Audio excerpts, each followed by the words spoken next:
تمام کلاسوں کی تعلیمی ویڈیوز حاصل کرنے کے لیے ہمارا چینل سبسکرائب کر دیں اور ساتھ گھنٹی کو بھی دبا دیں تاکہ ہماری ہر آنے والی ویڈیو آپ کو نوٹیفیکیشن میں مل جائے۔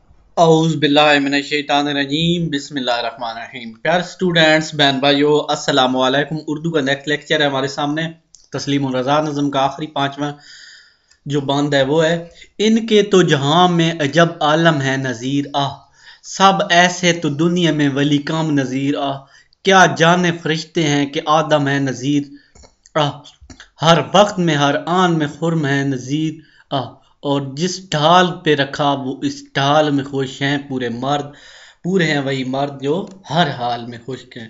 ولی وہ ہوتا ہے جو ساتھی ہوتا ہے، دوست کو برگزیدہ بندہ ہوتا ہے، پاکیزہ شخص ہوتا ہے، ولی اللہ ہوتا ہے، اور آن ہوتی ہے اس کی عزت لمحہ وقت، اور خرم ہوتا ہے خشک، ڈھال ہوتا ہے وضع قطع، یعنی جس طرح کا طور طریقہ طرز۔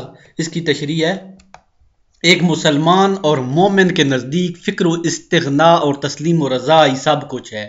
دنیا میں ان کا رویہ اور طرز عمل دوسرے لوگوں سے قطعی مختلف ہے۔ عام لوگ مشکلات میں پریشان ہوتے، گھبراتے اور واویلا کرتے ہیں، مگر یہ لوگ تو کسی اور ہی دنیا کے باسی معلوم ہوتے ہیں۔ بہت عجیب لوگ ہیں، بڑی سے بڑی مصیبت میں بھی برضا رہتے ہیں۔ یہ اللہ کے پاکیزہ اور ولی بندے ہوتے ہیں، اللہ کی قسم کے، ولی اللہ کی قسم کے لوگ کا طرز عمل ہے۔ گویا یہ انسان نہیں، فرشتے ہیں، فرشتوں کی طرح یہ دنیاوی نعمتوں یا مصائب سے ماورا ہو کر خوش خرم ہیں۔ عام آدمی کو نعمتیں کم ملیں تو وہ اداس اور غم زدہ زندگی گزار سکتا ہے۔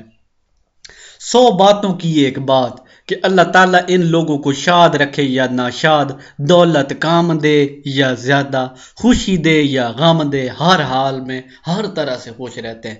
خوش رہنا اور رب کی رضا کے سامنے سر تسلیم خم کرنا ان کے انسان کامل ہونے کا ثبوت، یعنی کوئی مصیبت ہو، جیسا مرضی ماحول ہو، بس وہ ہر حال میں خوش رہتے ہیں۔